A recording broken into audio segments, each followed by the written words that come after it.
既然你来送死，那就怪不得我了。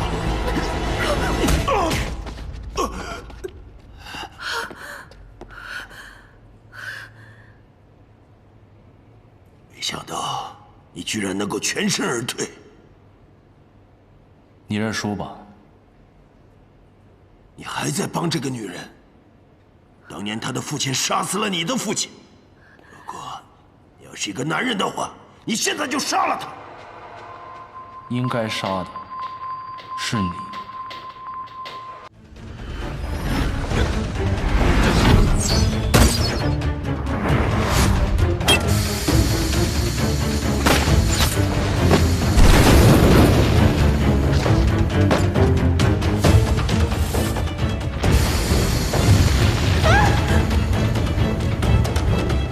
婉清，走，快走！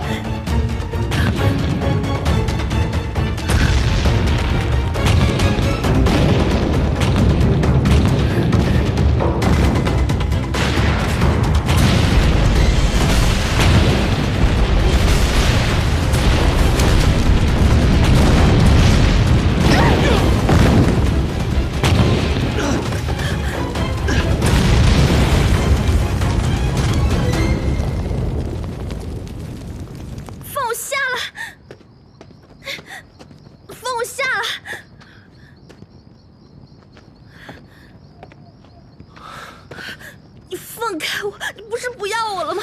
你不要来找我！不要来找我！对不起，对不起，对不起，对不起。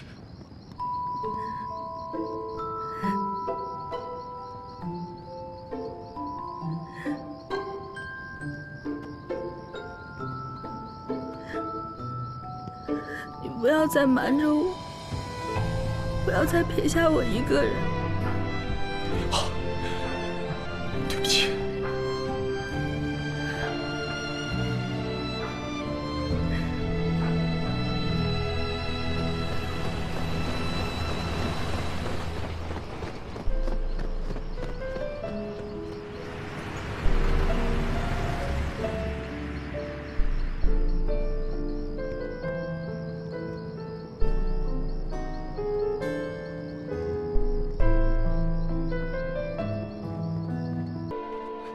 来，快快，好。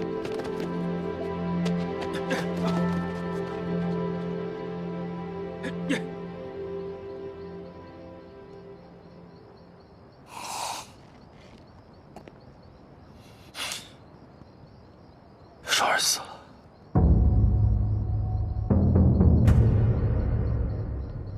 徐伯君干的。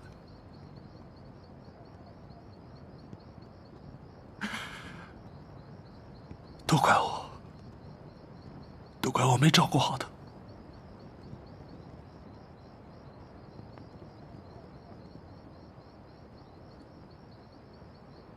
你知道吗？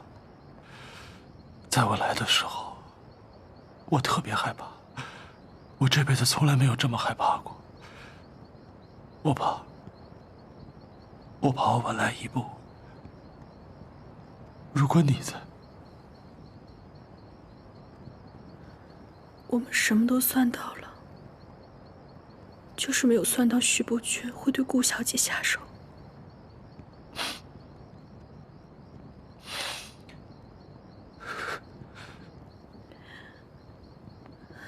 我以为我瞒得很好，你是怎么识破的？其实那天回家看到照片，我就知道你是骗我的。洋枪队是不是在江浦和人交过火？是啊，遇到一股马匪，不过有惊无险。马匪？遇到的不是军人吗？洋枪队那是帮老爷押货的，怎么能对军人开枪呢？对不起啊，之前说了那么重的话。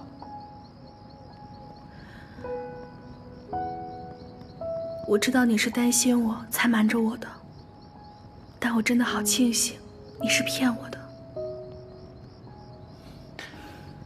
那我瞒你，你是怎么调包的？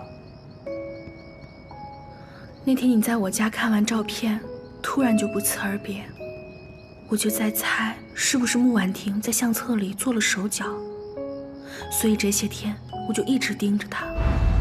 我发现私底下，她和山下纯一的秘书长谷川有来往。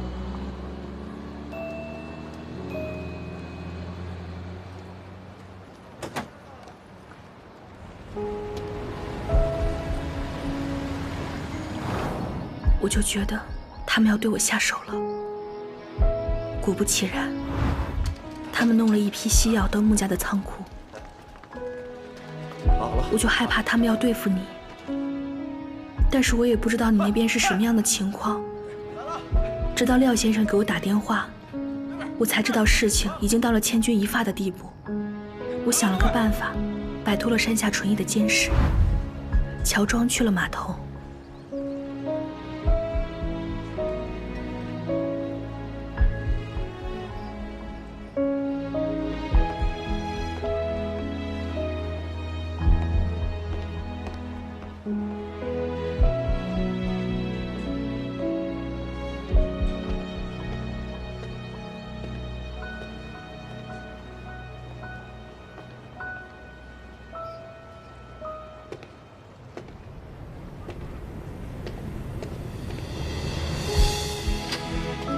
当我到了码头，正好看到那批军火上岸。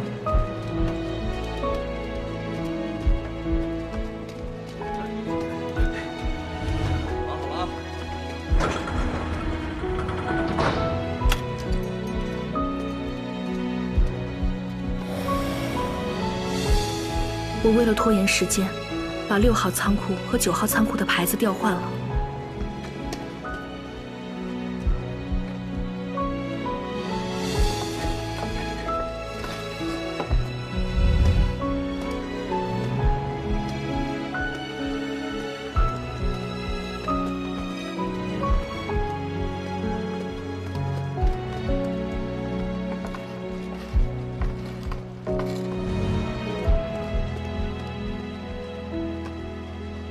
又担心管事拿钥匙来开门的时候很快穿帮，说来也是运气好。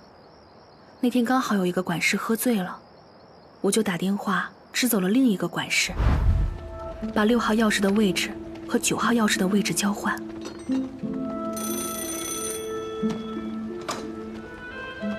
啊，先生，门口有一个您的包裹。我。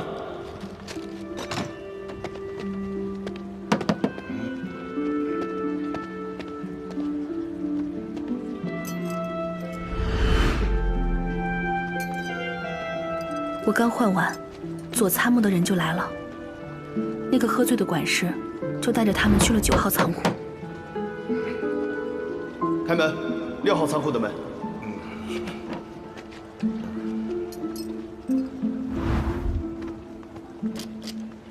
就这样，在你们检查9号仓库的时候，我调走了6号仓库的军火，又把钥匙还了回去。而且在出货单上写下了山下纯一落户在日本商会的名字。麻烦填一下单子。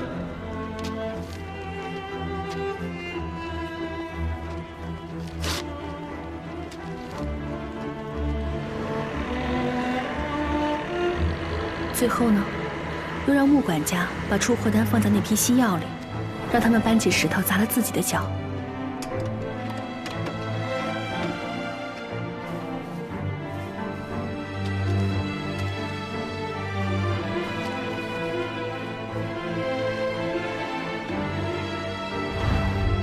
婉清，你知不知道，你这么做非常的危险。如果那个管事没有喝醉，怎么办？可是通敌是死罪啊，无论如何都要赌一把。我总不能眼睁睁地看着你去死吧？那你就不怕吗？为了你，我怕什么？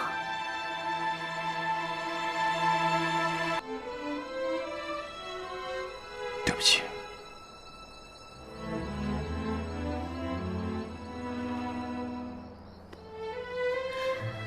你知不知道那天你在司令部对我说你父亲的死和我家有关系的时候，我才是真的怕。我觉得我全身的血都冻住了。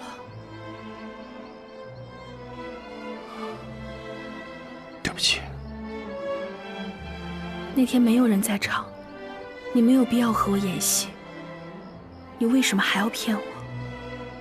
因为在你来之前，我意识到，这个山下纯一很可能是请君入瓮。我实在不知道用什么办法让你彻底离开我，我怕你有危险。抓那几个奸细嘴太严了，什么都问不出来。不过老夫早就盯着他们了，这是他们的行动轨迹。他们去银行干什么？他们在几天前都收到了一大笔钱，并且在同一时间都去银行汇给了在日本的家人。不对呀，难道说他们早就知道自己会被抓？这些钱其实是用来补偿他们的，又或者，他们被抓只是为了迷惑我们？这个山下纯一到底要干什么呀？放我进去！我要找你们谈私理！放开我！放开！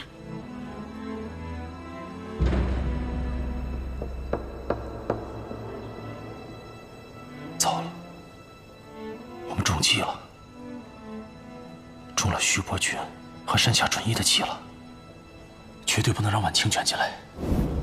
我真的不知道这个山下纯一和徐伯君到底要干什么，他们怎么对我都无所谓。但是你是我的软肋，我不想让你受到一丁点的伤害。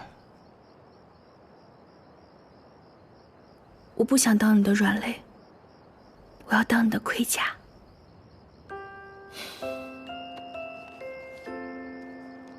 你是我的平安符。那以后遇到了什么危险都要告诉我，我也想保护你。我知道了。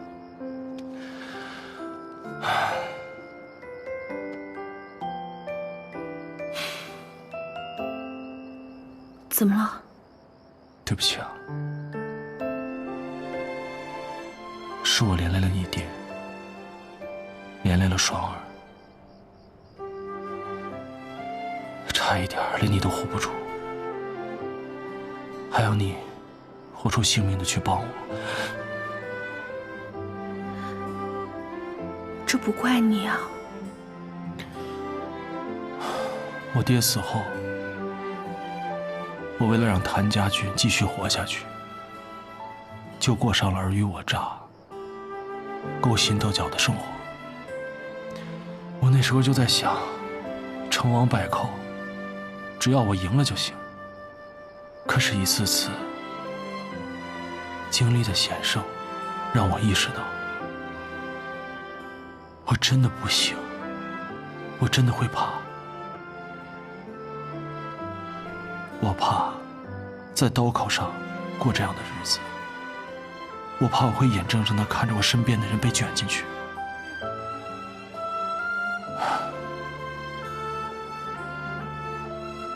我记得在北京的时候，廖先生曾说过，这个世道让我们每个人都裹挟其中，没有一个人能独善其身。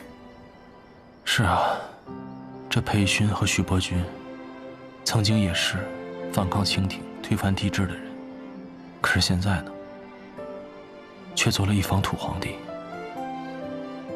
我怕，我也会为了保护自己的权利，变成下一个裴勋，下一个徐伯君。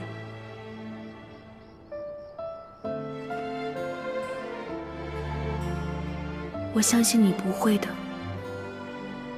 我们的结果是什么，都是我们自己的选择。就像我选择了你，我觉得这就是一辈子的事情，我绝对不会动摇。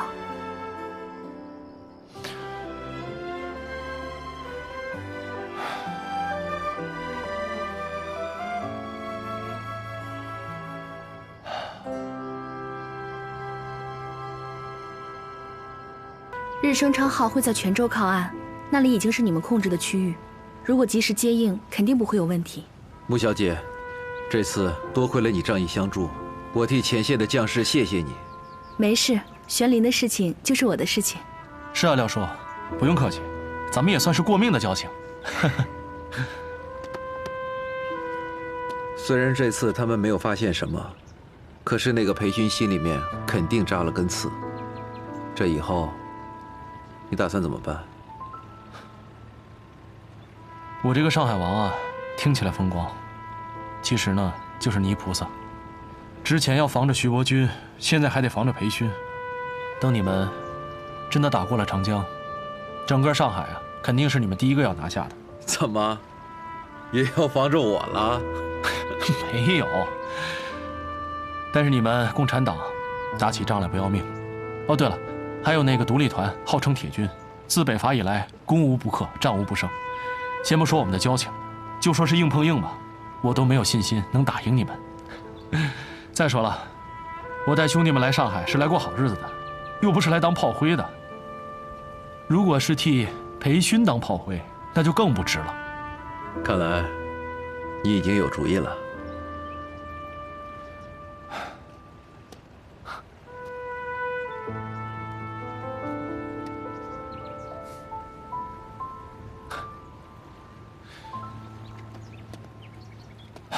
廖叔，我想走条新路。新路？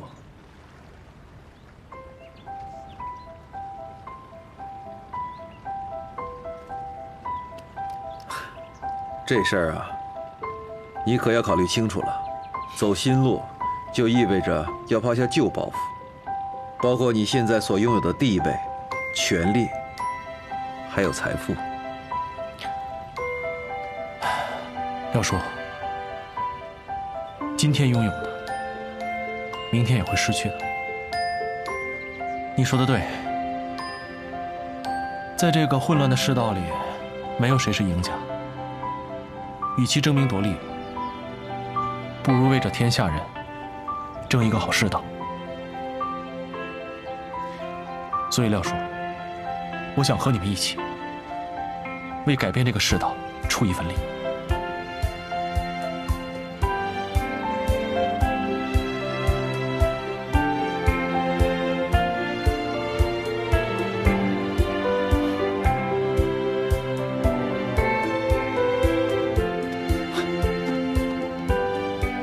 我和组织上会全力支持。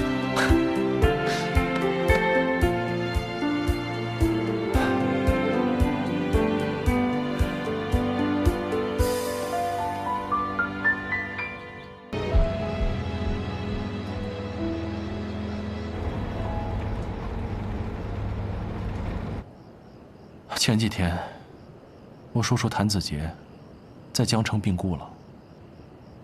他常年不理军务，这军权一直有几个手下的师长把持着。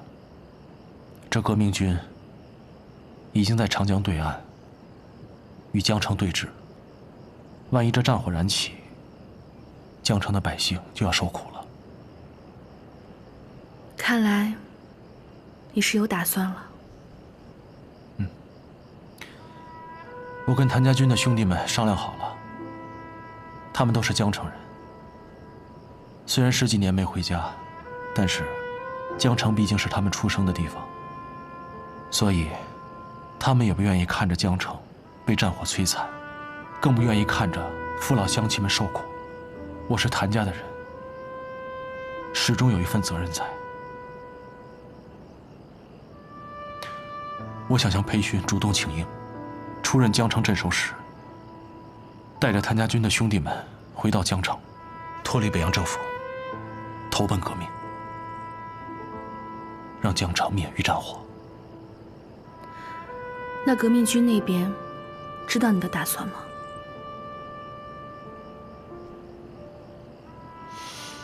知道。我给廖先生发过电报，他已经说服了司令部，让江城对岸的革命军停火，配合我行动。既然万事都具备了，你还在犹豫什么？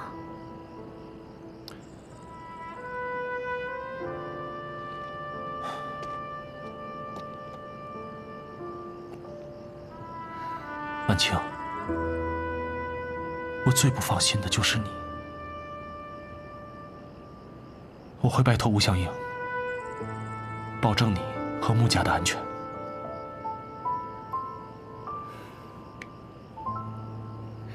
你还记得你第一次陪我来这里的时候，我喊的是什么吗？记得呀。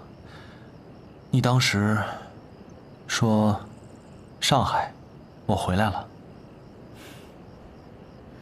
是啊，那时候根本就不知道天高地厚，以为你守着上海，我守着穆家，咱们就能这么一天天的过下去。但现在，上海是守不住了，我又能守住穆家多久呢？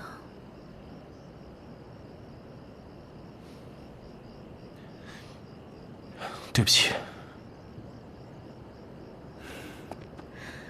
干嘛说对不起啊？难道你这个江城镇守使上任，不带家眷的？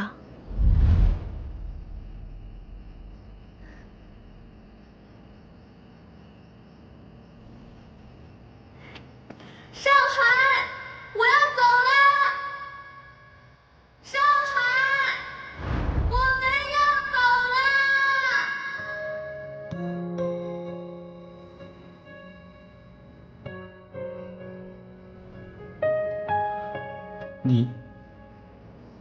你要跟我回江城？是啊。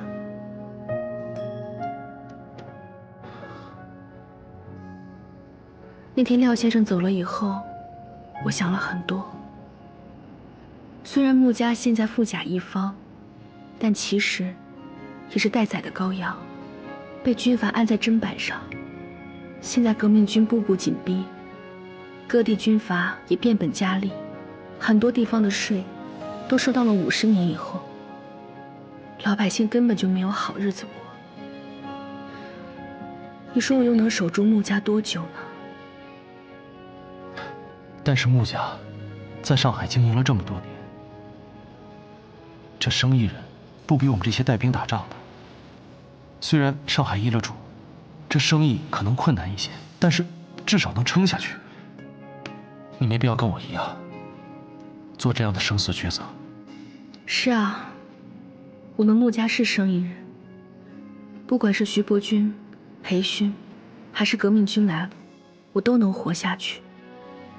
只要上海一样过日子，我穆家的生意就一定能做下去。但那是认识你之前了。如果没有遇见你，我肯定这一辈子就这样做生意了。但是遇见你之后，我的心也变大了呀。这个世道是个大变局，在这个大变局中，只有棋手可以做生死抉择，而棋子只能听天由命。所以，你想做棋手？如果不是棋手，再精彩的棋局也是别人的，我不甘心。没看出来啊，不愧是我的女人。无论如何，我都要赌一把。反正还有你护着我啊。安青，我向你保证，这盘棋我们不会输。我信你。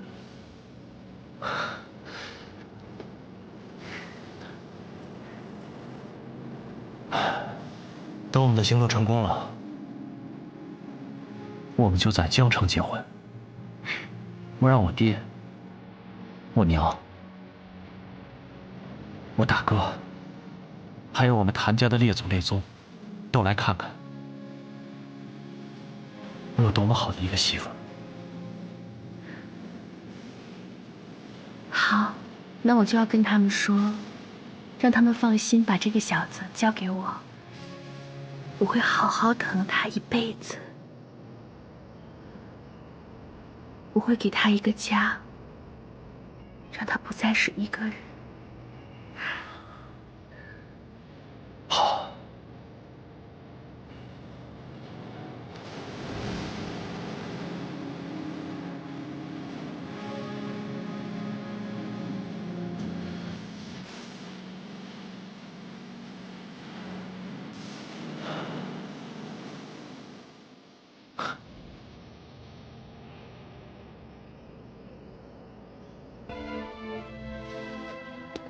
想到以前了。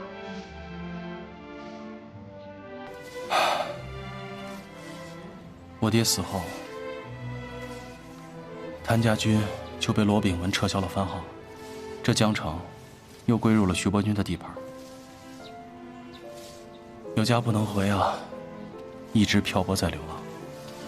但是现在我终于可以名正言顺地回来了。只不过这一切都变了。我明白。我刚回上海的时候，走进木公馆那一刻，也是这样的感受。明明是自己从小长大的地方，却恍如隔世。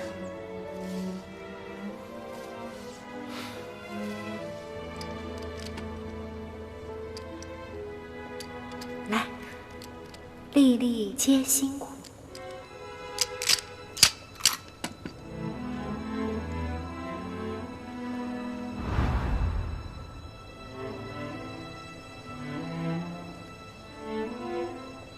我是回来了，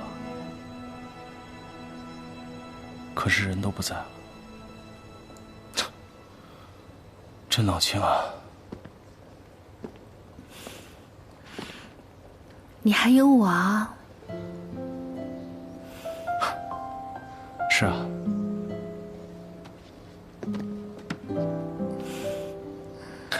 还有你，以后还会有我们的孩子。会在这里玩耍，如果你喜欢，我们可以多生几个，生他一个排怎么样？你想累死我啊！司令，司令，有一名叫刘富的师长求见。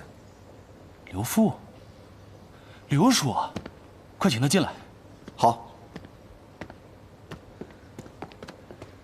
我们进城的时候，那个陈少武并不欢迎我们。这时候，这个刘师长来干嘛？这个刘富啊，是我爹的老部下了。当时我们在当马匪的时候，他就一直是我爹的左膀右臂。小的时候，我还跟他一起学过骑马呢。但这10年没见了，难免不是一条心。今天这个陈少武，摆明了就是要和我翻脸的。我想要坐稳这个位置，就必须要得到这些老师长的支持。在这里面，我认识的只有这个刘叔了。可他靠得住吗？但我想赌一把。二少爷，刘叔，哎呀，好久不见。哎呀，当年你离开江城的时候，还是个10来岁的半大小子，现在已经长成了威名赫赫的一方镇守使了。刘叔，你也没变啊。来，快请坐。哪儿没变呢？我都老了。刘叔，我给你介绍一下，这是我未过门的媳妇儿，穆婉清。刘叔好。这姑娘的气派，一看就是大家闺秀啊。要是你爹你娘看到了，不知道得有多高兴了。嗯。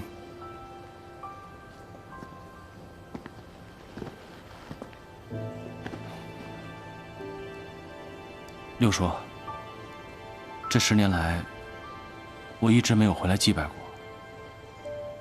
我太不孝了。哎，这不能怪你。你一个人也够不容易的，每年清明的时候，这香烛供果，我都替你记着呢。你爹娘不会怪你的。多谢刘叔。哦，对了。今天你进城的时候，姓陈的，是不是给你脸色看了？陈师长这些年来一直代理军务，劳苦功高。如果我不回来，这江城镇守使他是不二人选。他心有怨言，我觉得也是人之常情。有件事儿，不知道该不该跟你说呀？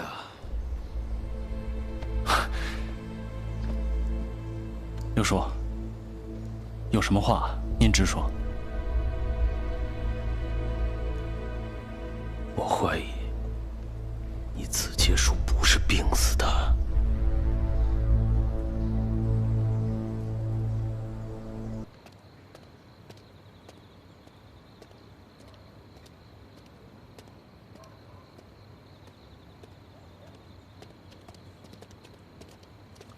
怎么还没睡啊，婉清？镇守史大人也太忙了吧，这么晚才回来。刚才在忙士兵安顿的事儿，事情有点多。那都安顿好了吗？安顿好了。我煮了莲子汤，进去喝一碗。婉清，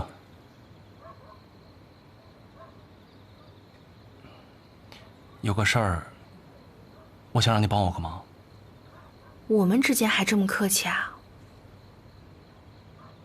你明天早上帮我出城，送一封信给徐光耀。为什么突然要给光耀哥送信？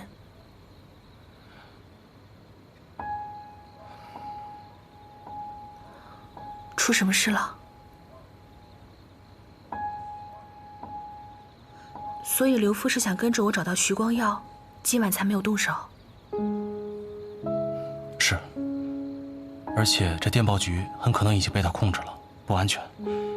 所以你出城，第一是拖住刘父，第二呢，是赶紧让徐光耀派兵前来支援。可是刘父手下有2万人，你只有2000人，你能支撑得住吗？这刘父呢，一直在养病，而且他手底下的兵久不操练。我谭家军可是从战场上拼杀出来的，撑到徐光耀前来支援，肯定没问题。可是光耀哥现在在淮南前线，最早也要后天早上才能到，以一敌十，我不放心你。你男人什么时候打过败仗啊？啊？好啦，放心吧，以少胜多的仗我打的还少吗？而且我之前答应过你的，以后的事不会再对你有任何隐瞒。所以，我说能撑住，就一定能撑住，你要相信我。好，我相信你，我明天早上就去。好，那我让谭四。但是我有个条件。什么条件？今天晚上我们要拜堂成亲。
婉清，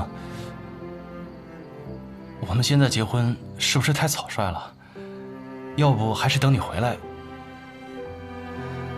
我觉得不草率啊，反正我是想好了，铁了心让你做我的丈夫。难道你还有什么别的想法？怎么会呢？我怎么会有别的想法？如果这辈子我能有个老婆……如果……我的意思是，我不会有别的想法。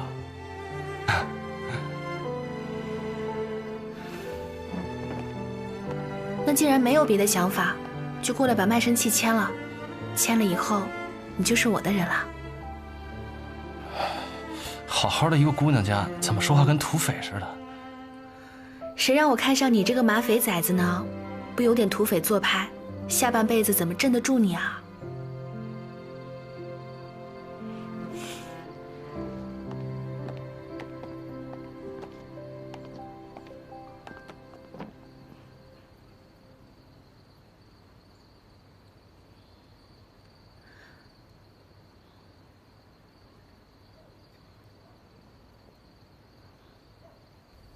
我哪里写的不对吗？你这国语是日本老师教的吧？韵脚都没押对啊！怎么，你是不愿意跟我生死相依，还是不想和我不离不弃啊？我说韵脚，你扯哪儿去了？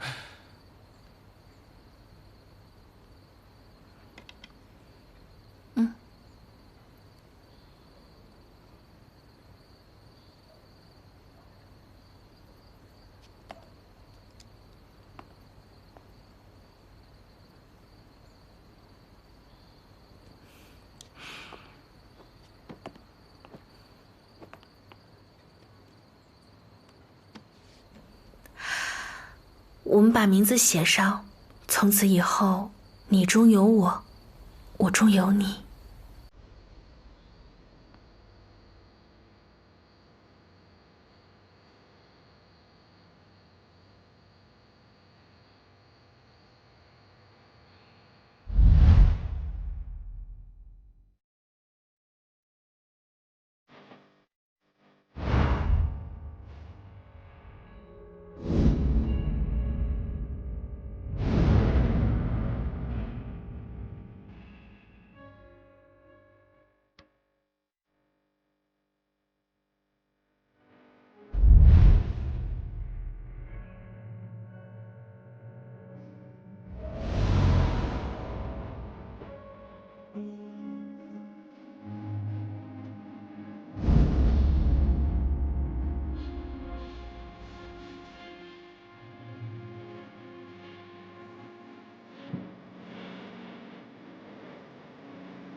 你不要再瞒着我了，不要再撇下我一个人。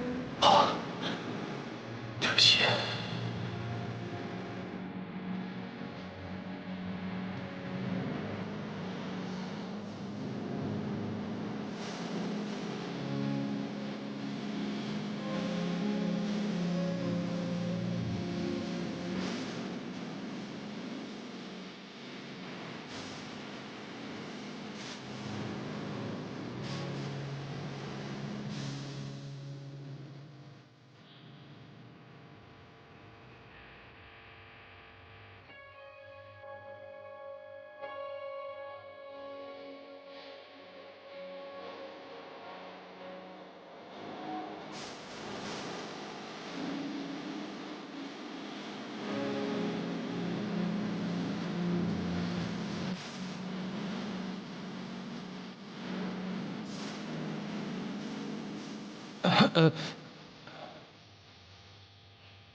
我们还没喝交杯酒呢，新婚之夜不喝交杯酒，不吉利。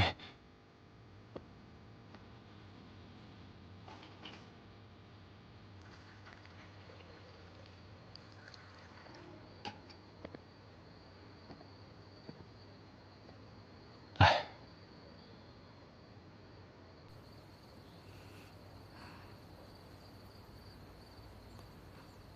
你想灌我？我灌你干嘛呀？你把我灌醉了，你就不用碰我了。这样，就算你死了，我还可以再嫁。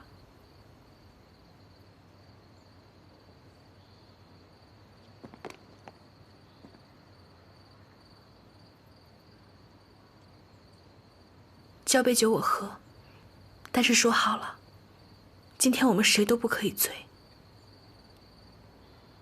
好。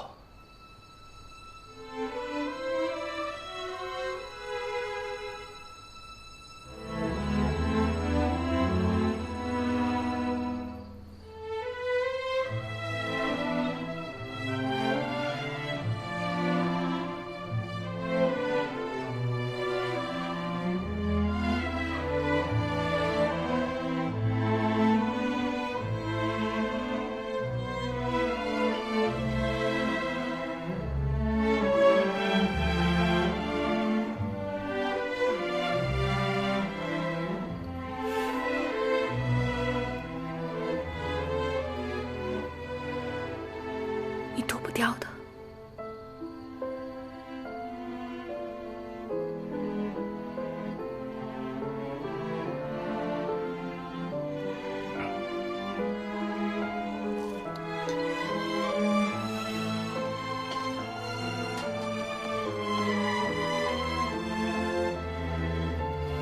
真是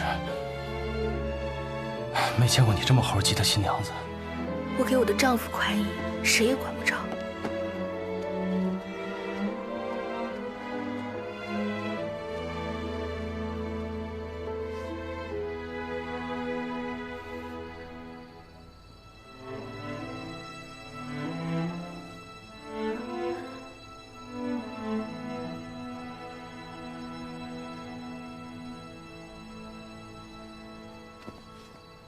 干嘛呀？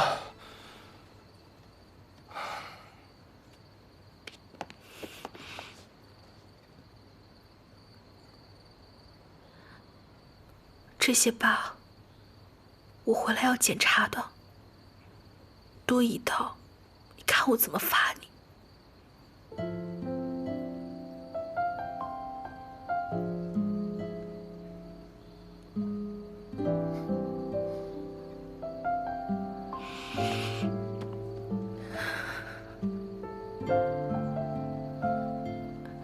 我不想走，我想留下来陪你。我说过要给你一个家，我们要生好多孩子，我们每年都要拍全家福。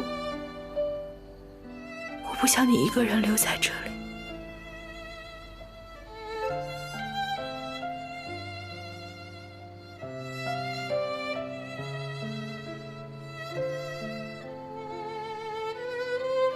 婉清，答应我，一定要把信交给徐光耀，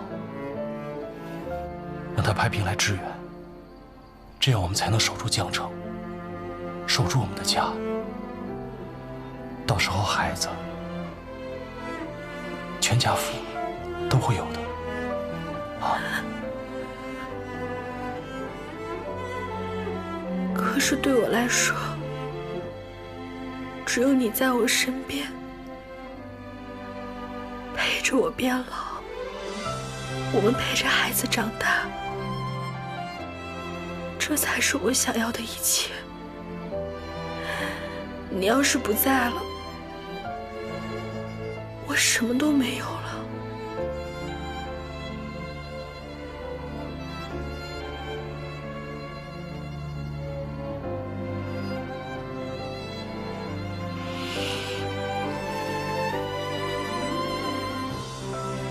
你答应我的，说好的一辈子，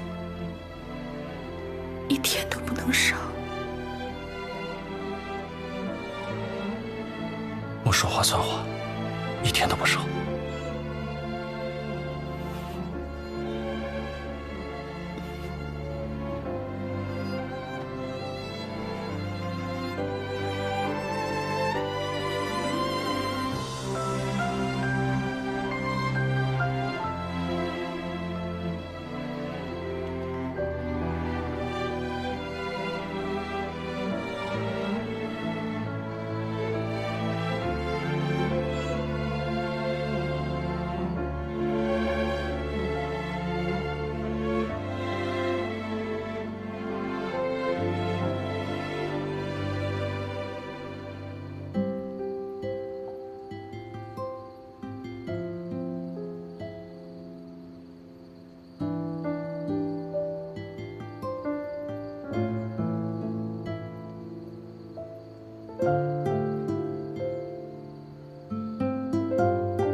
信收好了吗？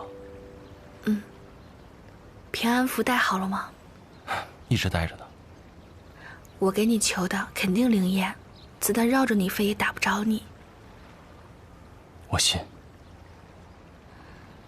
可我还是舍不得你啊。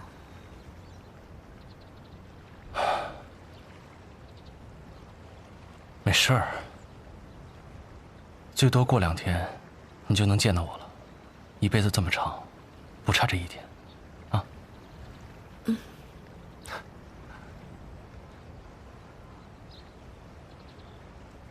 我得走了，刘父的兵还盯着我呢。嗯。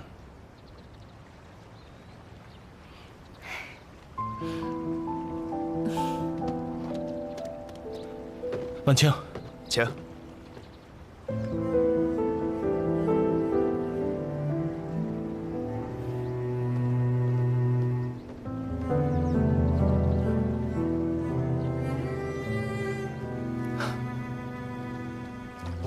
等我回来。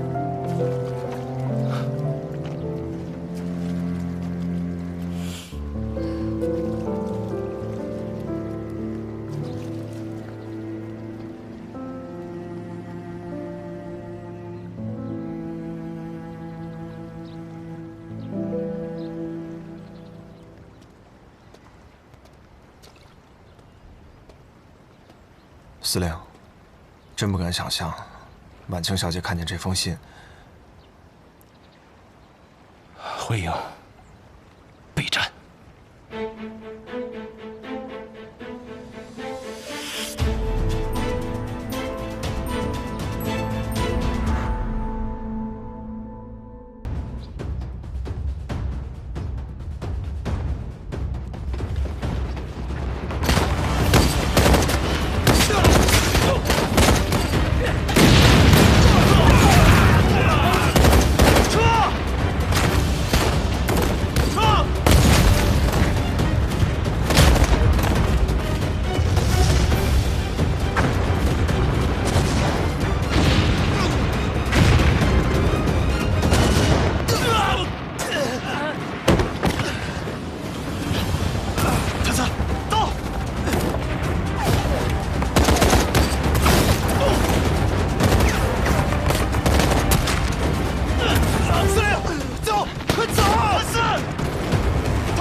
韩玄林，你死定了！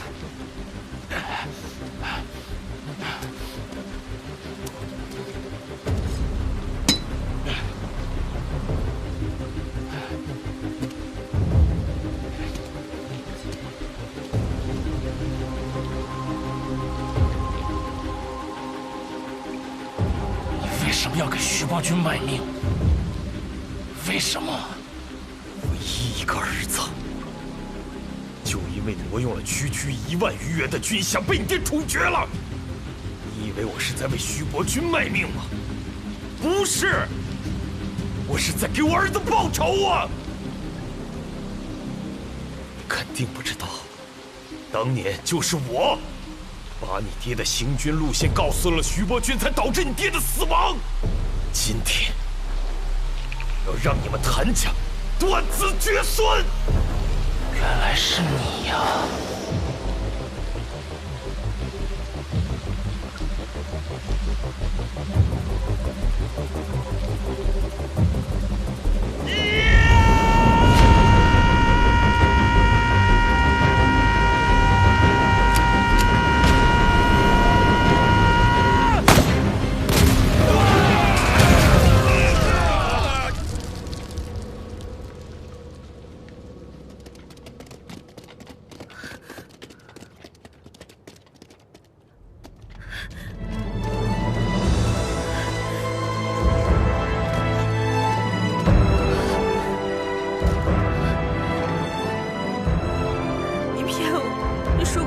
受伤的。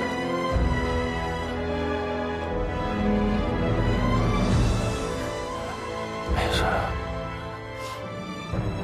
没事。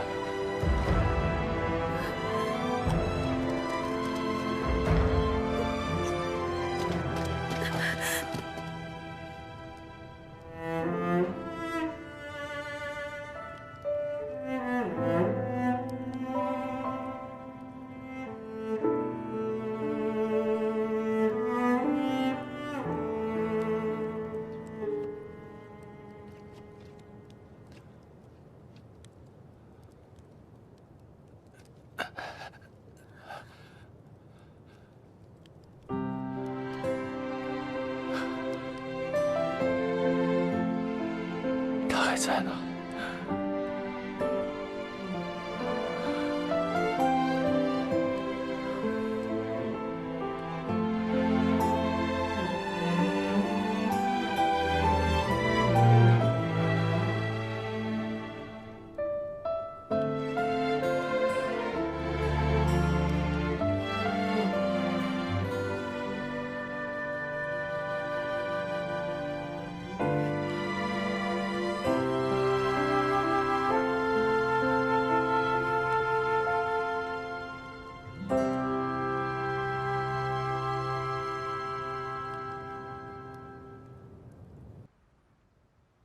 我很喜欢6是个好数字。那这样吧，他喝1杯，你替他喝6杯，如何？徐督办，别麻烦了。好。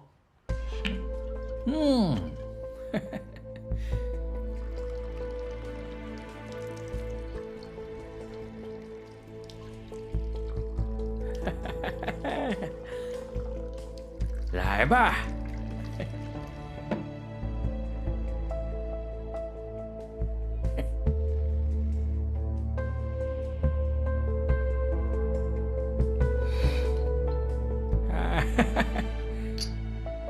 干杯！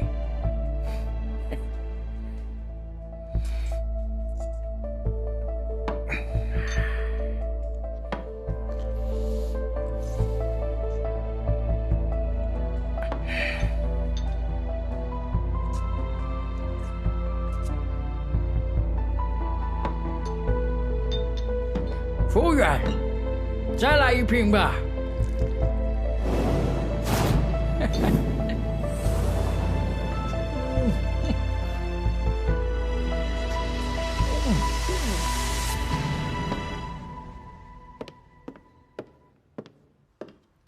哎，服务员，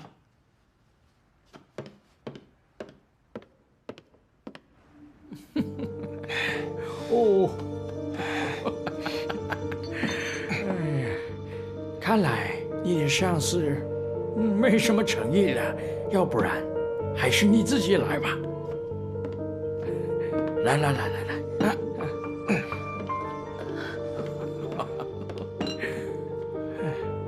吴小姐，本来这瓶酒是替你喝的，我和他还没有喝尽兴呢。来吧，我们两个一起喝怎么样？行，我来喝，我来。不醉不归。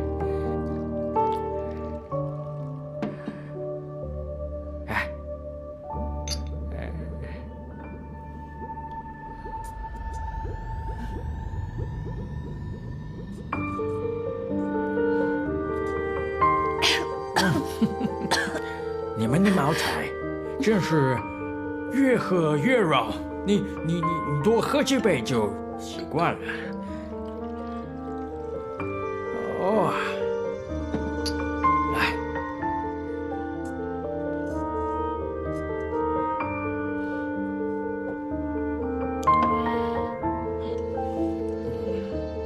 再见您，总统先生。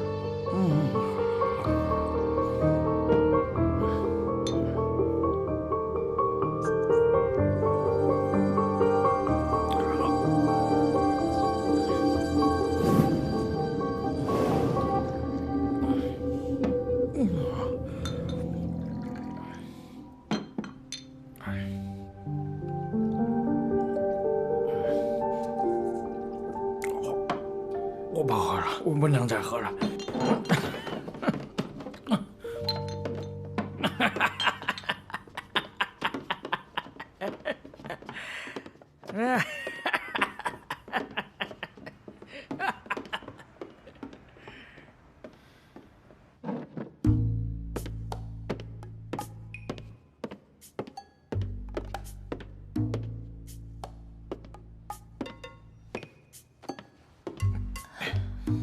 我会把它喝的。好，那我们回家喝啊。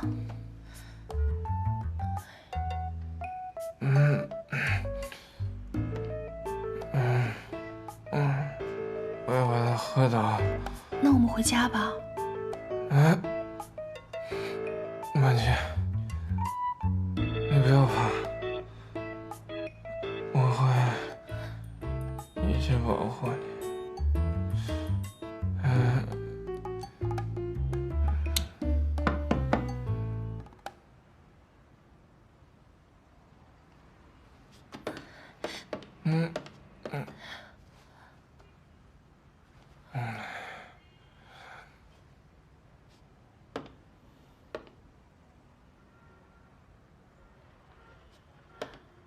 你怎么来了？该我问你才对吧？你来干什么？挖我墙角是吧？你这话什么意思啊？我只是陪许督办来处理安置谭家军的事情。我前脚刚跟费安顿谈建民团的事，你后脚就拆我台是吗？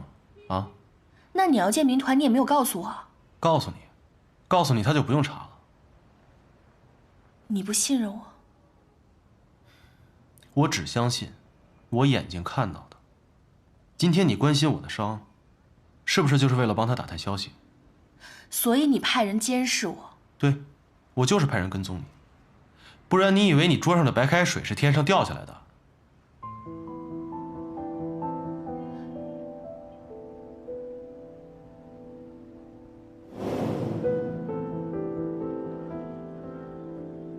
这水是你换的？废话，谁知道你喝多了，会不会跟徐光耀？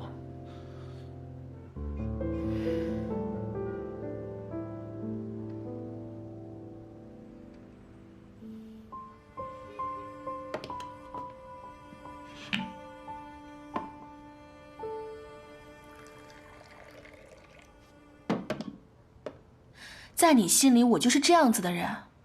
既然你对我没有半分信任，那我敬你一杯，从此以后我们的结盟就这么结束。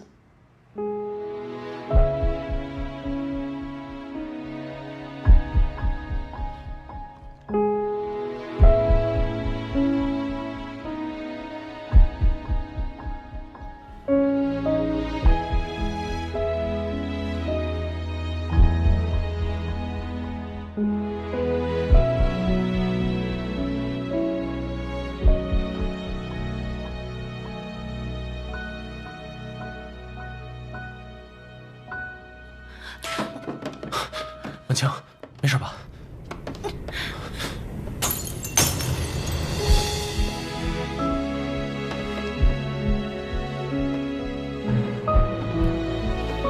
行，如果没有我，你能这么清醒的跟我说话吗？谁让你管我了？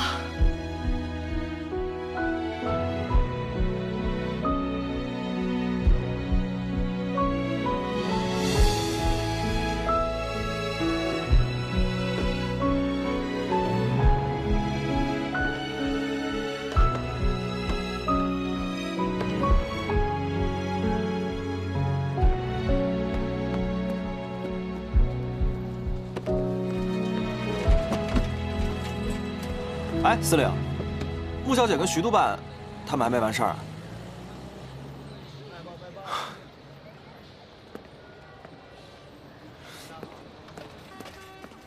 哎，这……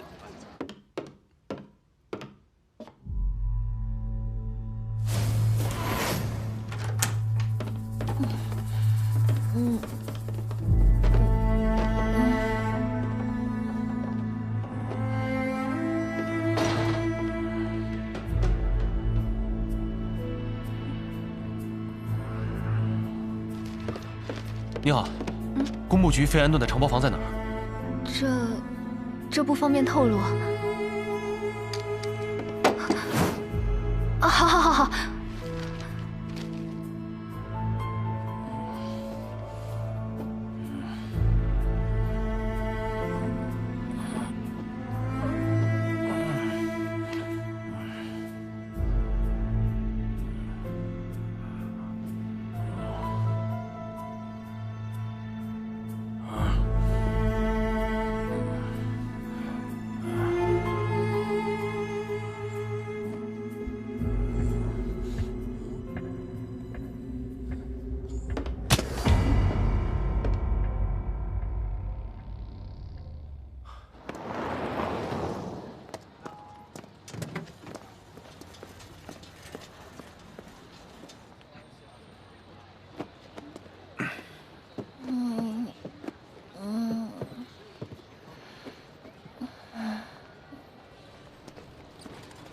穆小姐喝多了，不仅喝多了，脑子还有问题。一会儿你让人把徐公耀给我弄回来啊！啊，我一会儿送完你们就回去。哎，对了，把桌上那几瓶酒全给我拿回来。不，都打开了。执行命令，哪那么多废话？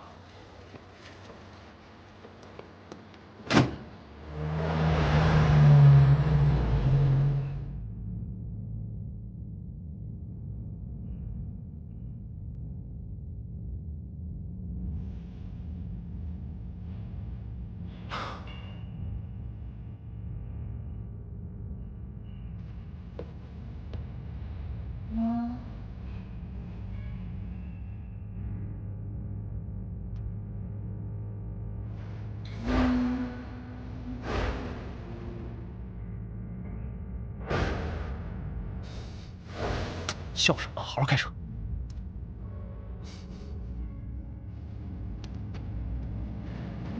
哎，别。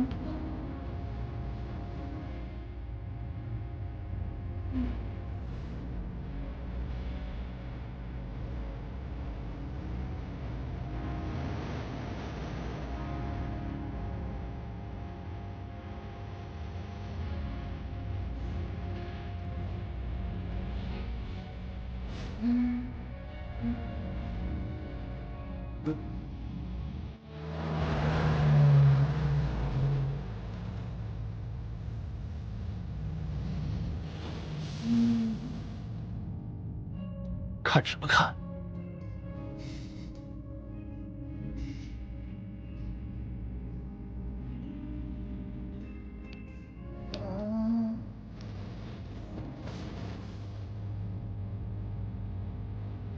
醒醒，醒醒！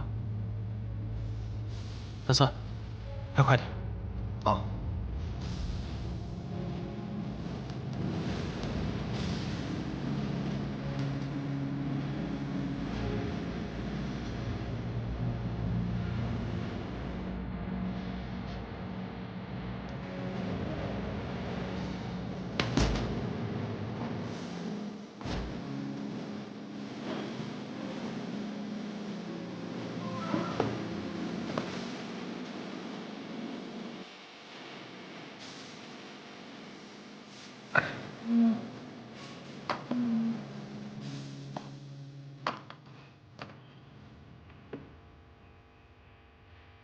抬个脚。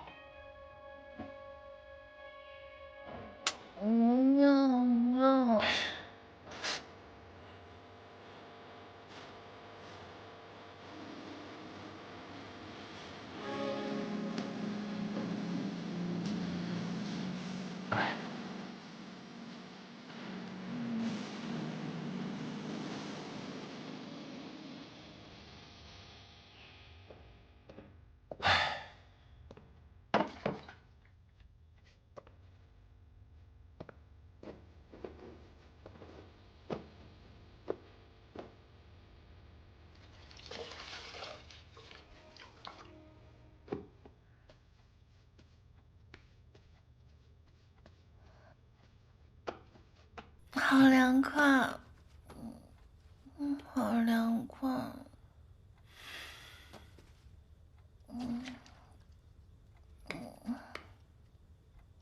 好好好。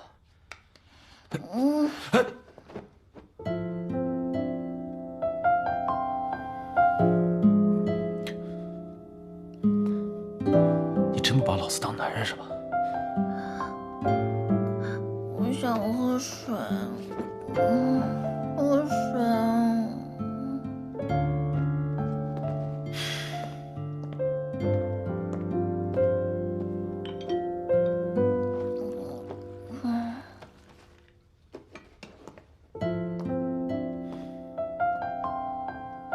我上辈子欠你的。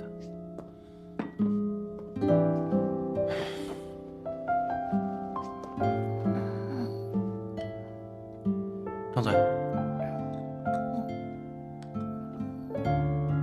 再喝一口，啊！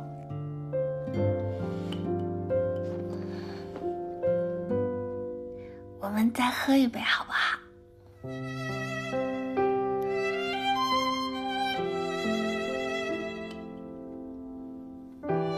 你喝多了，你先看清楚我是谁。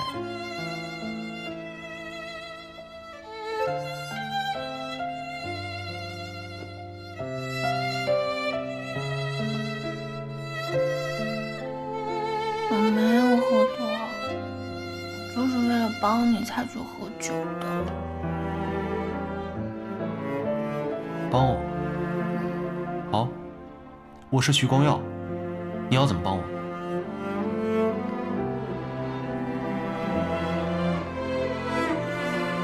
你是徐光耀？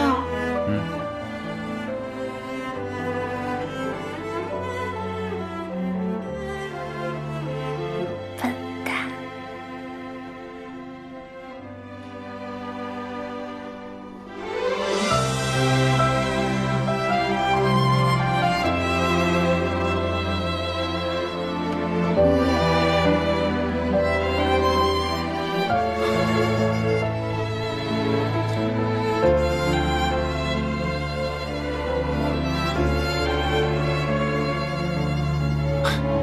原来你就是这么讨徐光耀的，我到底哪一点比不上他？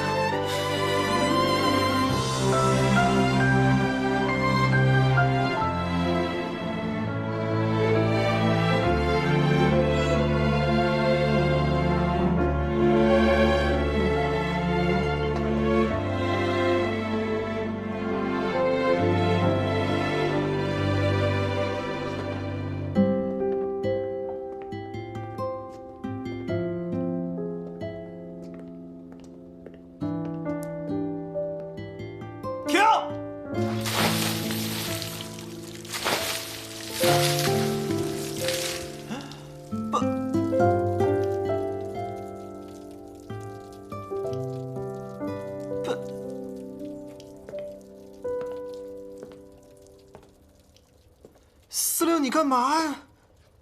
你有什么想不开的？咱洗澡有地方，干嘛在这儿把自己搞湿身了呀？你有事没事？没事滚蛋！我有事有事，我把徐多半给你弄回来了，酒也给你拿回来了，你现在喝吗？喝什么酒？不喝酒。你不喝酒？我以为你跟穆小姐没尽兴，你俩要接。滚蛋！凶什么呀？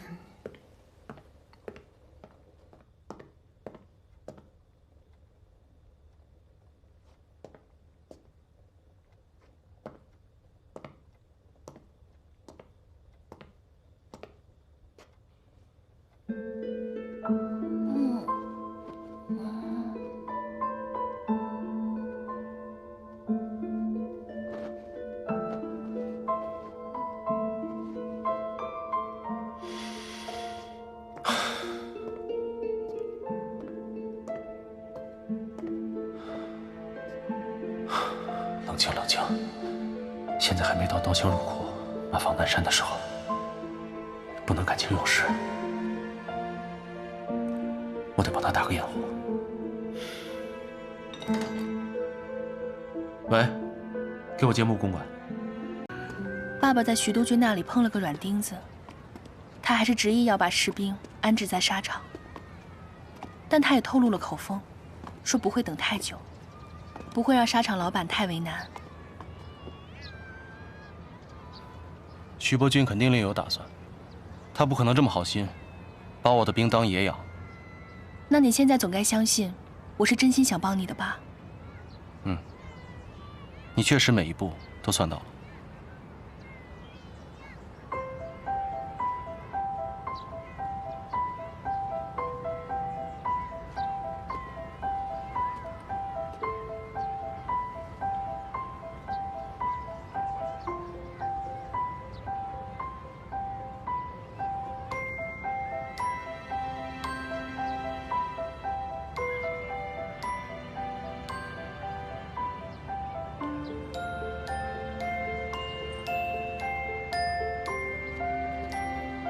如果没什么事儿，我先走了，公务繁忙。你最近到底怎么了？跟变了一个人一样，玩笑也不爱开了。你不就喜欢这种端着的正人君子吗？我才没有。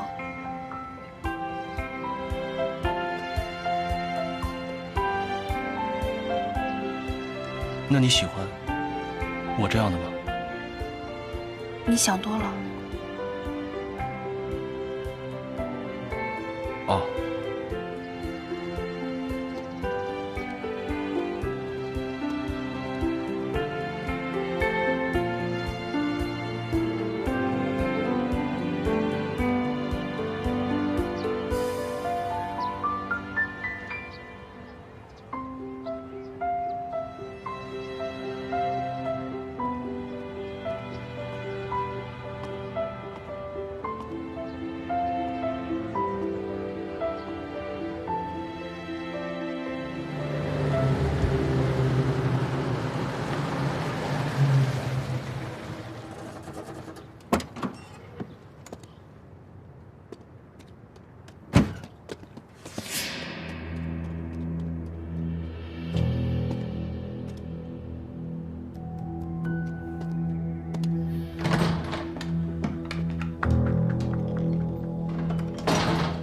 Cindy, I'm back.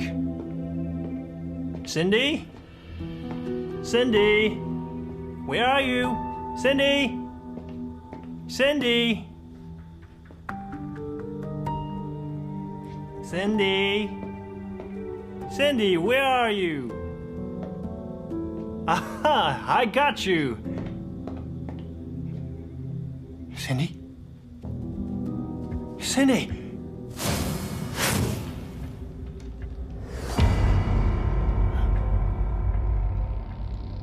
对，是司令部发的，有什么问题吗？谭司令，你有没有想过，你这么写，那些革命军会把我当作他们的敌人的。今天是我家的猫被杀了，肯定下一个就是我。我不管，报纸是你们登的，你也保证我安全。那约瑟夫先生，你想让我怎么保证你的安全？你必须派兵在我家和公司附近把守，再派几个身手好的，随时跟着我。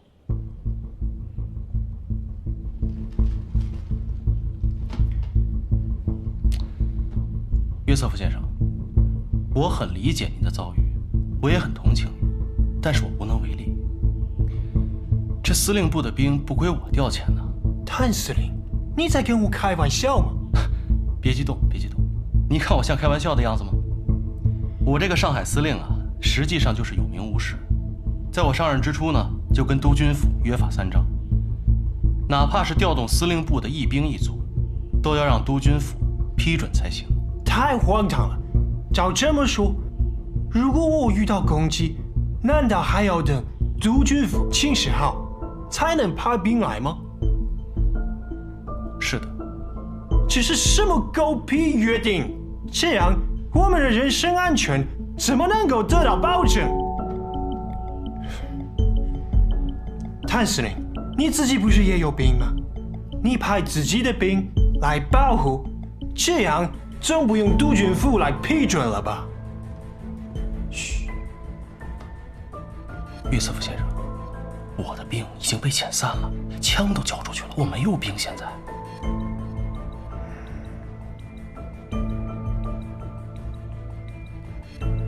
但是，约瑟夫先生，这件事也不是没有解决的办法。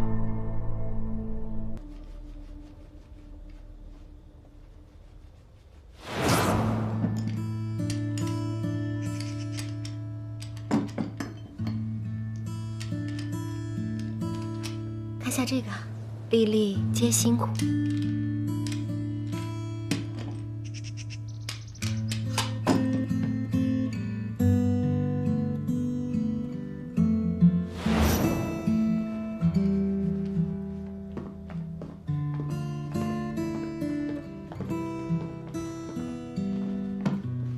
司令，今天是除夕夜，家家户户都在吃团圆饭，咱俩今天高低喝上一杯啊！行。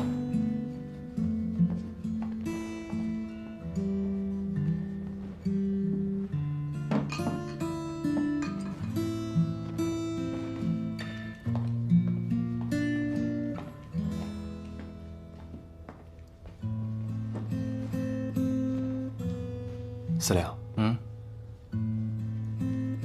又想老司令了。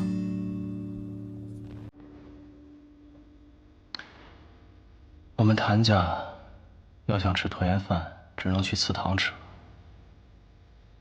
我爹、我娘、我大哥，还有早夭的三弟，他们那边过的热热闹闹的吃着团圆饭，把我一个人留着，冷冷清清的。司令，别这么说嘛，咱不是还有四小姐呢吗？哎，他不气我就不错了。哎，不过说真的，你真得多管管他了。自从他认识了这个裴少军，顶撞人的次数是越来越多了，那连我都管不了他了。这小子人倒是不错，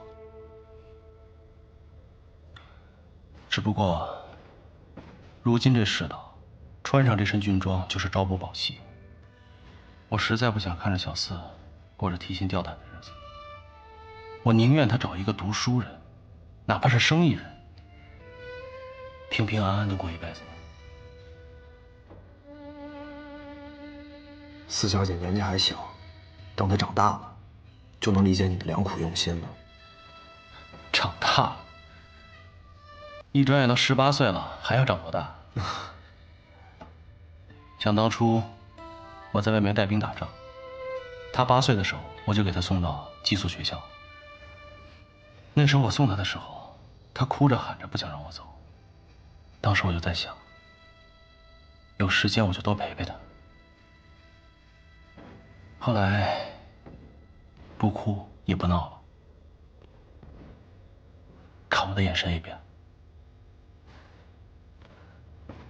现在是更不需要我了。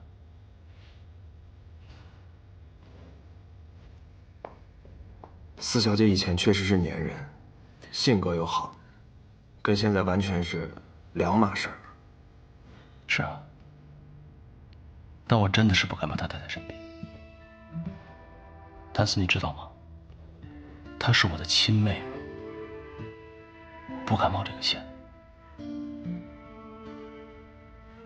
我现在就想着，她和双儿能够平平安安的长大，再找一个靠谱的人嫁了，我就放心了。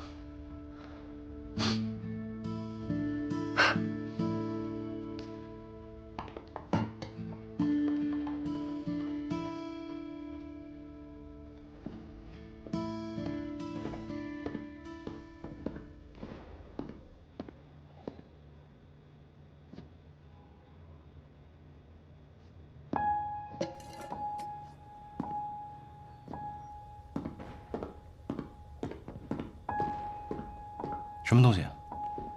不知道谁在门口放了个饭盒，饺子。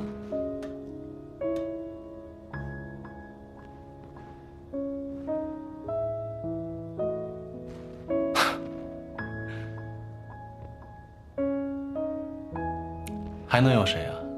小四呗。除了他，谁也不会包出这么丑的饺子。吃饭吧。哎。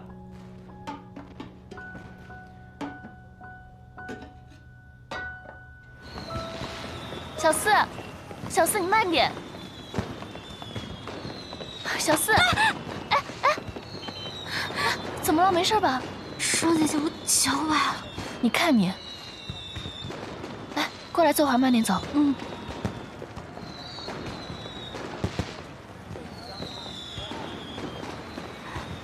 来，慢点。疼吗？疼不疼？嗯。你看你二哥知道又要担心了。以后啊，你要听你二哥的话，和那个裴少君保持距离，知道了吗？嗯。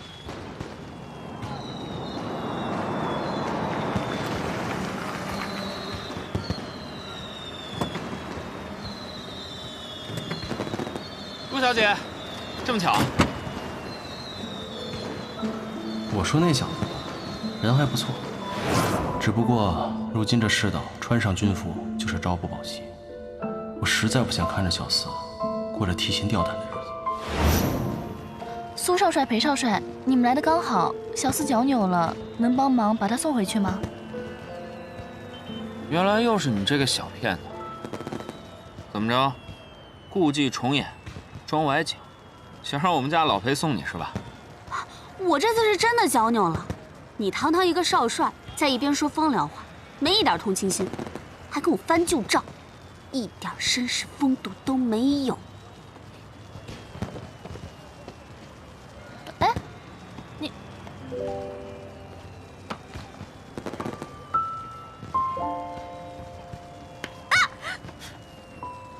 好了，没什么大碍了，这2天好好休息，少下地走动。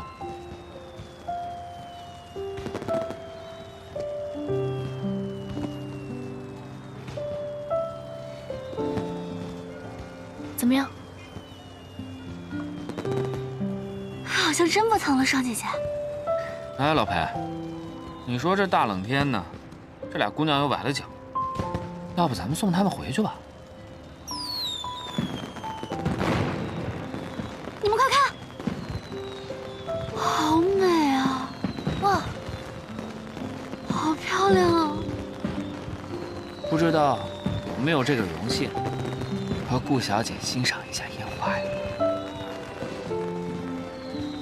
双姐姐，我想去，我们一块儿看吧。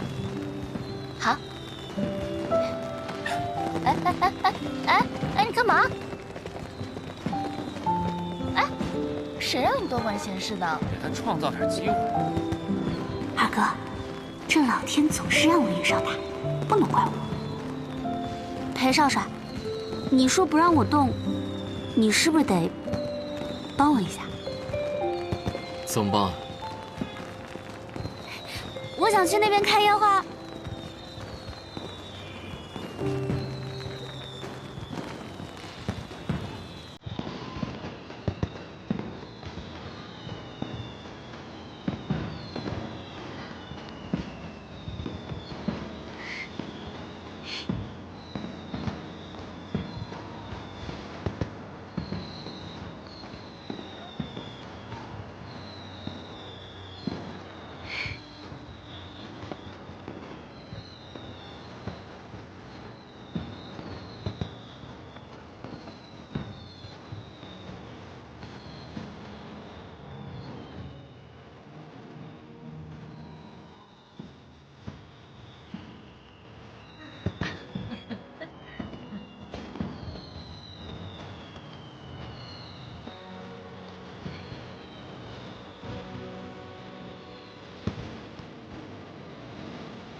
哇，你们看，比刚刚还要漂亮！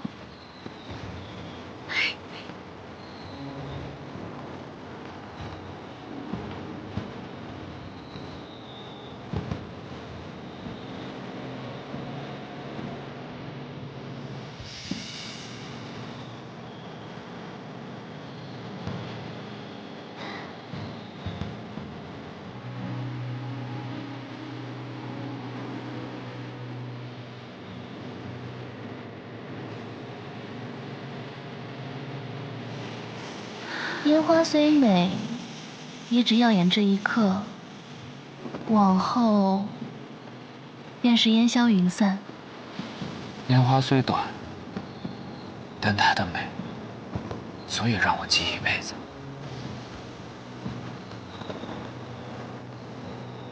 少姐姐既然喜欢看，就让苏少帅天天给吧。他俩说的不是烟花，是人生。哦，今儿个除夕夜，咱们几个好不容易聚在一起，聊点开心的吧。好，说点高兴的。烟花易逝，愿我们都如一江春水，滔滔不绝。好，滔滔不绝。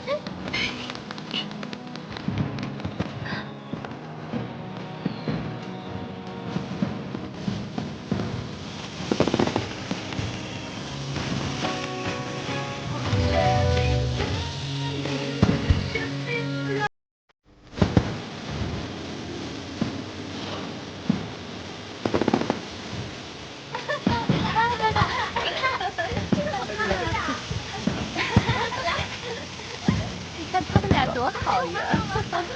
好漂亮呀！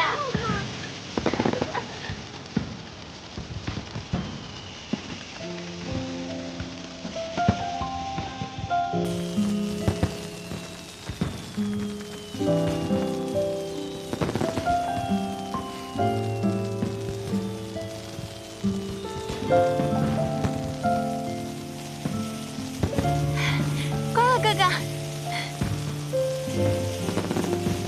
好看。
新年快乐！新年快乐！新年快乐！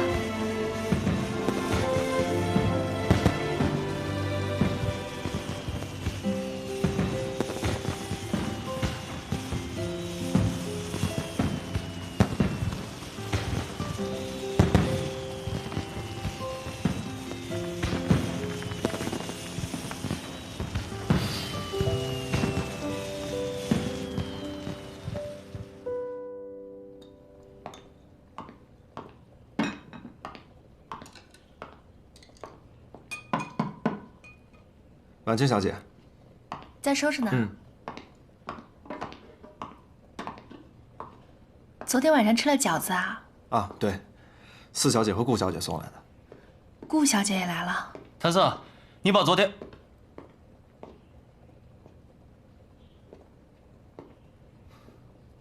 你怎么来了？有什么事儿吗？我不是想着过节了，给你送点点心吗？不用这么客气。哦，对了，你那主意不错。这工部局决定成立民团局的消息一传出来，这些纱厂的老板恨不得主动把我的兵送回来，这徐伯钧想拦都拦不住。那就好啊。你还有事吗？我看你最近不太对劲，有点严肃。你是不是碰到事情了？你们这些女人啊，真够麻烦的。我不严肃吧，说我不正经；我我严肃点吧，又说我有心事，我能怎么办？行了，徐督办快来了，这一大清早看见你在我这儿，他会误会的。司令，进来说。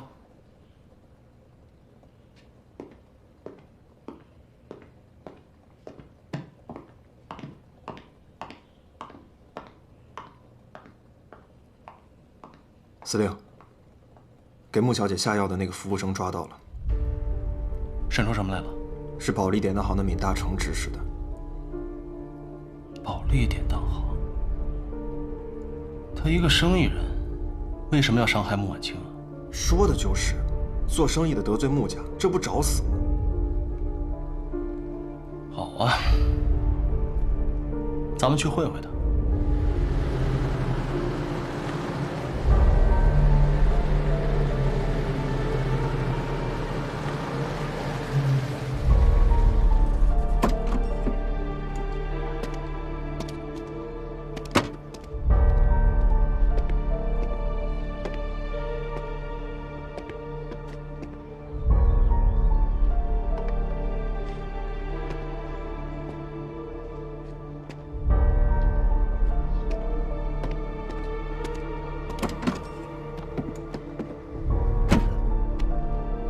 司令，没有人。先回去，派人盯着点儿，只要闵大成回来，就向我报告。是。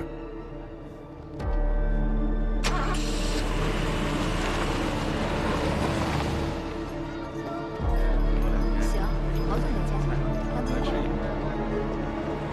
徐成，明天是商会民团武装的成立典礼，我就不去了。如果谭司令问起，就说我病了。好的，少帅。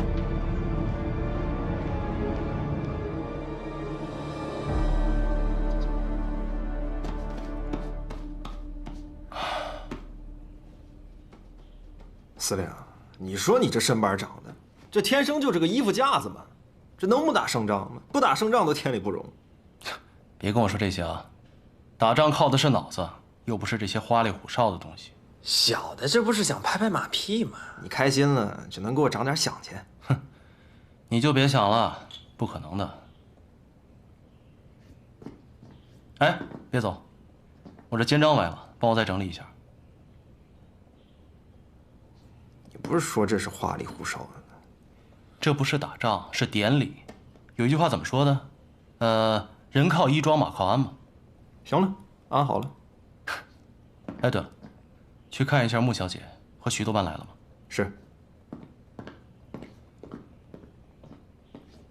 哎呀，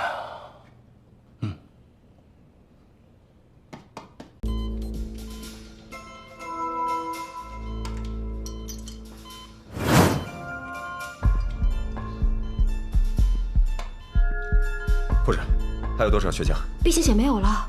没有了。刚才英国领事夫人难产大出血，把所有避血血都用完了。召集所有避血血的医生和护士，马上输血。是。快！哎，护士，怎么样了？没有 B 型血浆了，我要赶紧组织人献血。我是 B 型血，抽我的。一个人可能不够。哎，别废话了，赶紧的！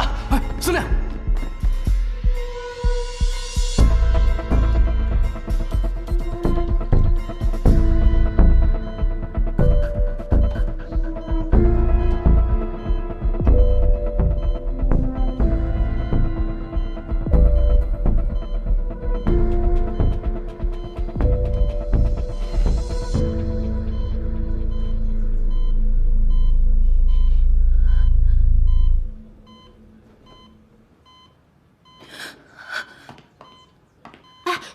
你别动啊！医生，光耀哥怎么样？徐督办失血过多，正在输血，你先出去等一下吧，我们马上要准备为他手术。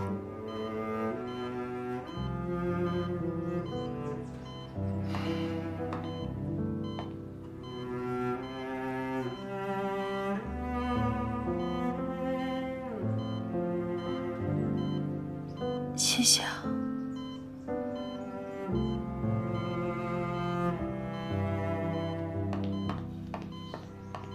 谭司令，有没有觉得头晕啊？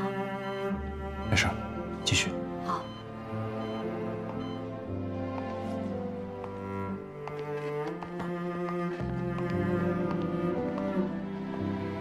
婉清小姐，你怎么样？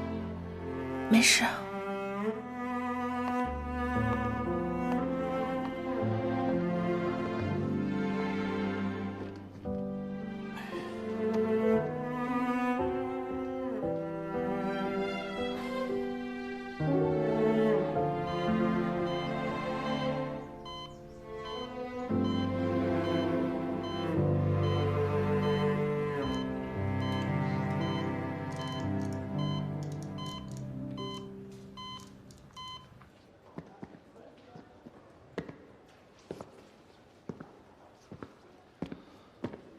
司令，司令，你没事吧？没事儿，吃点血，小意思。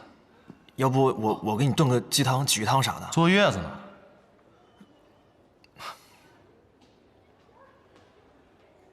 光耀哥怎么样？放心，医生说他没事了。司令，还有人等着你呢。好，你们在这守着。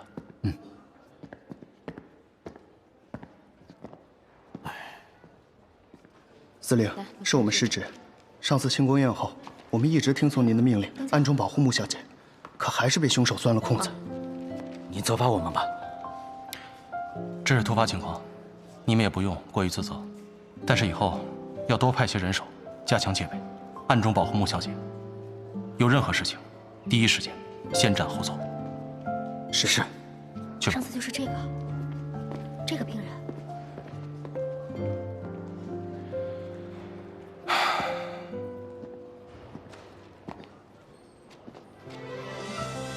你怎么来了？谢谢你啊，一直派人保护我。啊，这不是应该的吗？你可是我的财神爷啊！总之，谢谢你。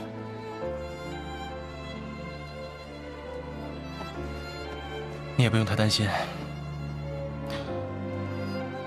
他不会有事的。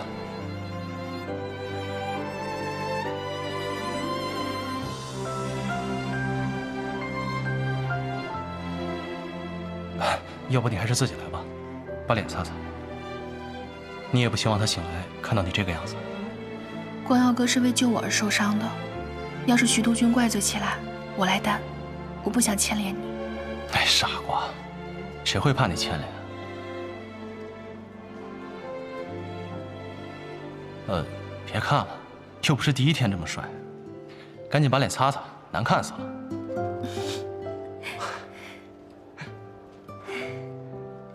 你笑什么？还是这么说话比较像你。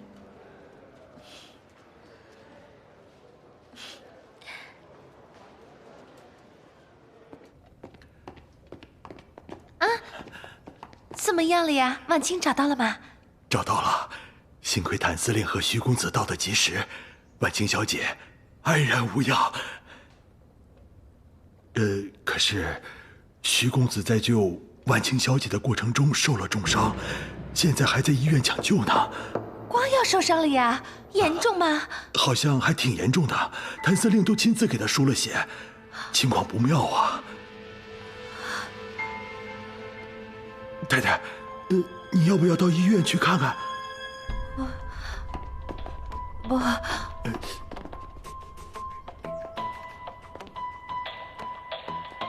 我阴血，我不去了，怕给他们找麻烦。你先去吧。好。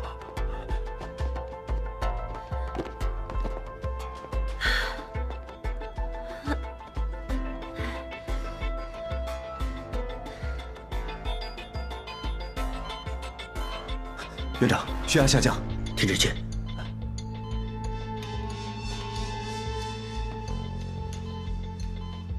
他的身体里有大量的积血，应该马上做开胸手术止血。开胸手术啊！院长，这开胸手术我们之前只在协和观摩过一次，从来都没有真正实施过。这万一手术要是出了差错，人可是会死在手术台上的。那不做手术，人也保不住啊！他可是徐督军的公子，万一救不回来，我们所有人都得倒霉。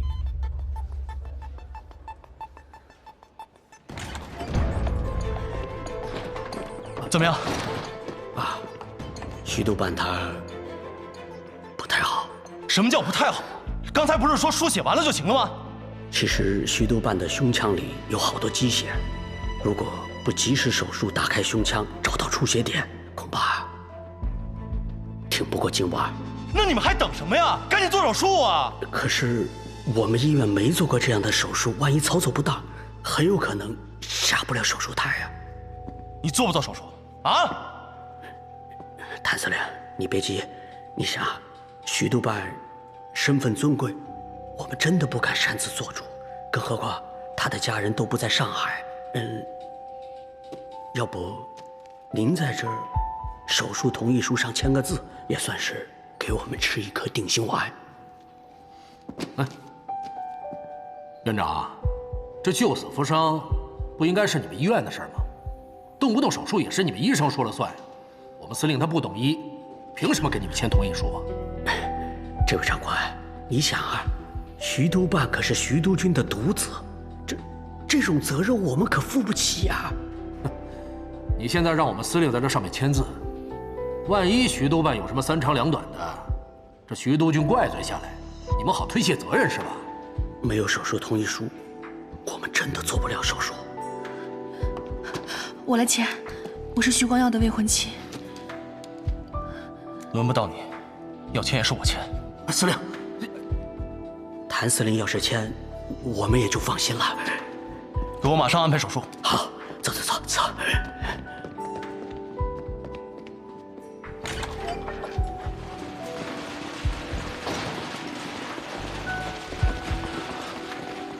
医生，梁博，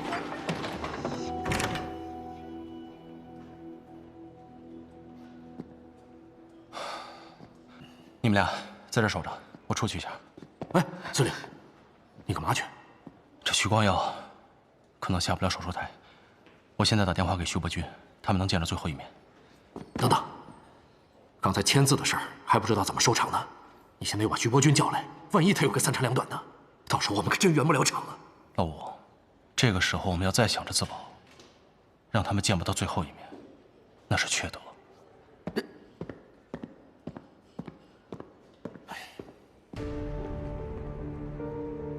吴副司令，与其在这担心别人做文章，不如马上就把光耀哥的病历拿过来。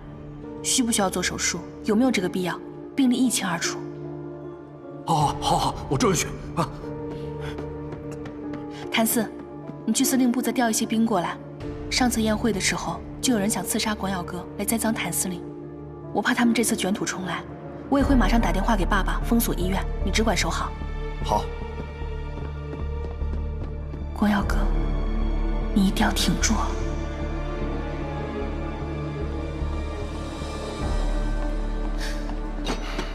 徐督军怎么说？他没怎么说，就是说尽快赶来。你刚刚为什么要签字？万一光耀哥有个三长两短，你怎么交代？那我还想问问你呢，你刚才为什么要冒出来说是徐光耀的未婚妻？如果徐伯钧知道他自己的儿子为你挡了子弹，你这个未婚妻还能做成吗？你是个傻子吗？傻的是你。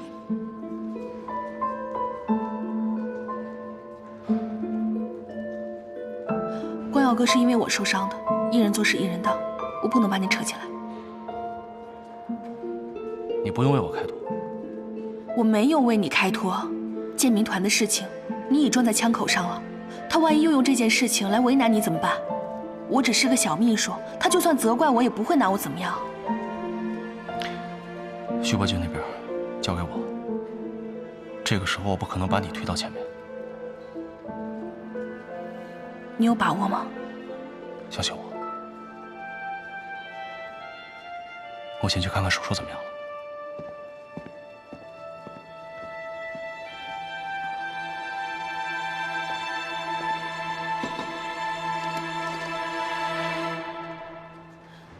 请接工部局。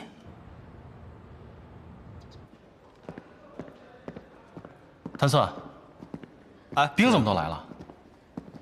是婉清小姐吩咐的，她怕上次刺杀徐督办的那些人再搞小动作，特意嘱咐我多调些兵来。哎，你干什么你？放开，撒开！他口口声声答应徐督军要保证光耀的安全，他做到了吗？谭司令，光耀现在到底怎么样了？肺出血，在做开胸手术。姓谭的，你最好祈祷光耀没事，要不然我绝对不会饶过你。裴少帅，苏少帅，刚刚在码头上是谭司令救了我和光耀哥，书写的也是谭司令。穆婉清，你可是光耀的秘书啊，你怎么帮他说话？你不觉得可笑吗？我没有帮着谁说话，我只是在陈述事实。我不希望有人被冤枉。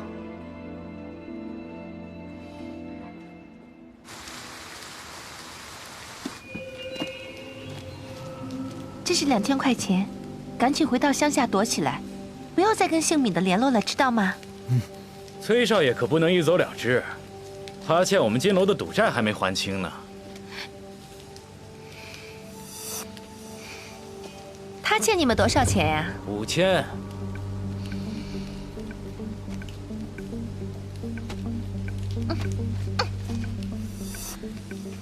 我今天出门就带这些。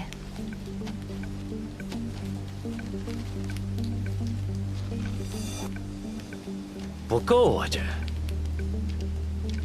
我这儿还有一个老坑玻璃种的镯子，行价绝对不会低于3000大洋。我们怎么知道是真的？我堂堂一个木公馆的夫人，能带假货吗？再说，我拿假货糊弄你们，你们如果闹上门去，我岂不是搬起石头砸自己的脚？我会干那么蠢的事吗？姑且信。哎，不是你温柔点儿。不争气的东西，赶紧走！崔杰呀，你可真是个蠢货！这现成的摇钱树，你不会多摇几次？我手里要是有穆夫人的把柄，我吃她一辈子。走。啊！妈，妈，哎，妈，哎，妈，听说光耀哥哥伤得很严重，正在医院抢救呢。对呀，农爸爸已经去了。妈，那我们也去啊。你去吧，妈就不去了。哎，妈，你怎么能不去呢？再说了，光耀哥哥好歹也是你未来的女婿，你怎么也要去吧。妈晕血，妈去了，怕给人家添麻烦。哎，妈，你晕血，我怎么不知道啊？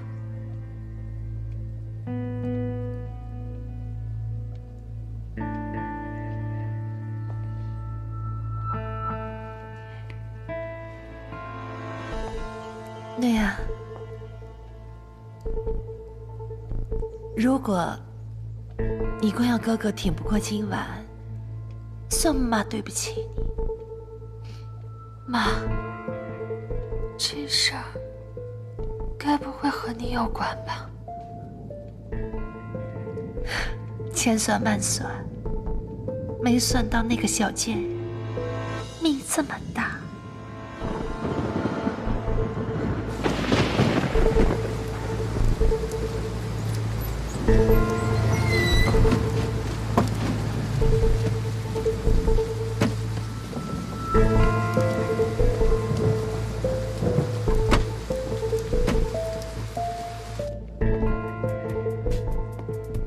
这边，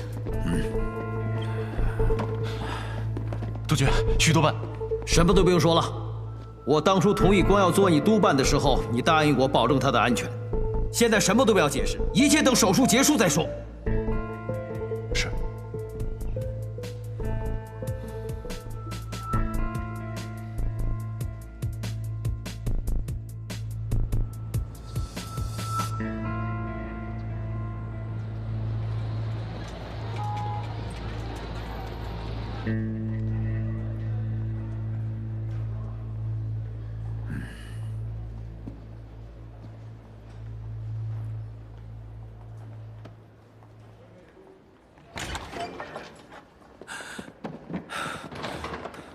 怎么样，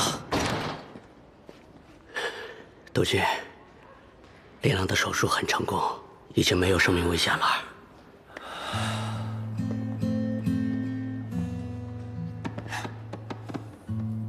我徐伯钧欠你个天大的人情。督军客气了。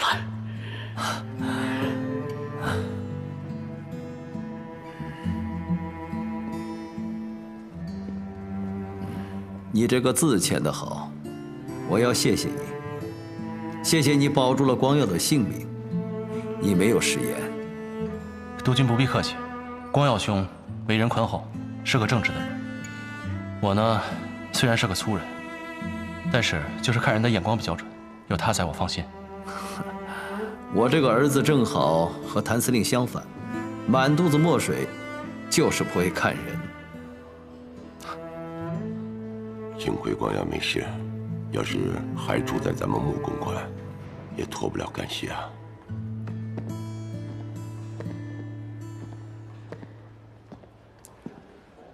司令，老夫他们被巡捕房带走了。谭司令，我听说绑架穆小姐的是你民团的士兵，为了避免你包庇之嫌，还是交由巡捕房处置为好。督军，您这是过河拆桥啊？